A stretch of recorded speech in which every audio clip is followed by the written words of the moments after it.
নমস্কাৰ বন্ধু বান্ধৱীসকল, আজি এই ভিডিঅ'টোৰ দ্বাৰা আমাৰ সকলোৰে বাবে জানিবলগীয়া ভাৰতীয় সংবিধানৰ কেইটামান চমু প্ৰশ্ন উত্তৰ আগবঢ়াইছোঁ। আশা কৰিছোঁ আপোনালোক সকলো উপকৃত হ'ব। প্ৰশ্ন উত্তৰসমূহ হ'ল ক্ৰমান্বয়ে সমাজবাদী আৰু ধৰ্মনিৰপেক্ষ শব্দ দুটা কোনটো সংশোধনীৰ দ্বাৰা আমাৰ সংবিধানৰ প্ৰস্তাৱনাত অন্তৰ্ভুক্ত কৰা হৈছে? উত্তৰ ৪২ নং সংশোধনী।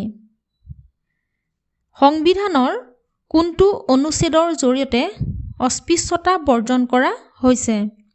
উত্তৰ ১৭ নং অনুচ্ছেদ। সংবিধানৰ কোনটো অনুচ্ছেদৰ জৰিয়তে শিক্ষা বিষয়ক আৰু সামৰিক বিষয়ৰ উপাধিৰ বাহিৰে আন উপাধি গ্ৰহণ কৰা বন্ধ হৈছে? উত্তৰ ১৮ নং অনুচ্ছেদ।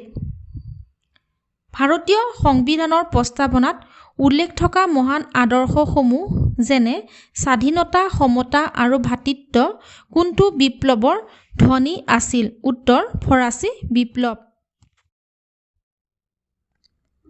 ভাৰতৰ সংবিধানৰ কোনটো অধ্যায়ত মৌলিক কৰ্তব্যসমূহ সন্নিৱিষ্ট কৰা হৈছে?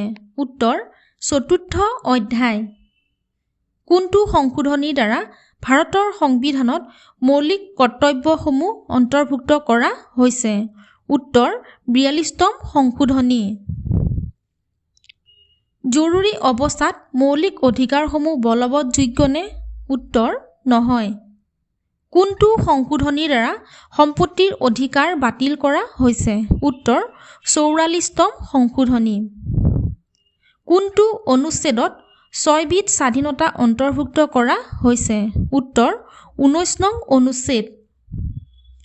শোষণৰ বিৰুদ্ধে অধিকাৰ সংবিধানৰ কোন দুটা অনুচ্ছেদত অন্তৰ্ভুক্ত কৰা হৈছে? উত্তৰ ২৩ আৰু ২৪ নং অনুচ্ছেদ। কোনটো অনুচ্ছেদ মতে ১৪ বছৰৰ তলৰ ল'ৰা-ছোৱালীক কাৰখানা, খনি বা আন কোনো বিপদজনক কামত নিয়োগ কৰিব নোৱাৰিব? উত্তৰ ২৪ নং অনুচ্ছেদ। সংবিধানৰ কোনকেইটা অনুচ্ছেদত ধৰ্মীয় অধিকাৰ সন্নিৱিষ্ট কৰা হৈছে? উত্তৰ ২৫, ২৬, ২৭ আৰু ২৮ নং অনুচ্ছেদ। কোনটো অনুচ্ছেদ মতে ধৰ্মৰ নামত বা ধৰ্মীয় অনুষ্ঠানৰ খৰচৰ বাবে বাধ্যতামূলকভাৱে ৰাজহ তথা কৰ সংগ্ৰহ বন্ধ কৰিছে? উত্তৰ ২৭ নং অনুচ্ছেদ। কোনটো অনুচ্ছেদ মতে চৰকাৰী অৰ্থৰ দ্বাৰা পৰিচালিত কোনো শিক্ষা অনুষ্ঠানত ধৰ্মীয় শিক্ষা দিয়া বন্ধ কৰা হৈছে? উত্তৰ ২৮ নং অনুচ্ছেদ। সাংস্কৃতিক আৰু শিক্ষাৰ অধিকাৰ কোন দুটা অনুচ্ছেদত অন্তৰ্ভুক্ত কৰা হৈছে? উত্তৰ ২৯ নং আৰু ৩০ নং অনুচ্ছেদ। কোনখন সমিতিৰ পৰামৰ্শ মতে ভাৰতবৰ্ষৰ সংবিধানত মৌলিক কৰ্তব্যসমূহ সন্নিৱিষ্ট কৰা হৈছে? উত্তৰ চৰণ সিং। মৌলিক কৰ্তব্যসমূহে সাংবিধানিক আইন হিচাপে কেতিয়া মৰ্যাদা লাভ কৰে? উত্তৰ ১৯৭৬ চনৰ ১৮ ডিচেম্বৰ তাৰিখে।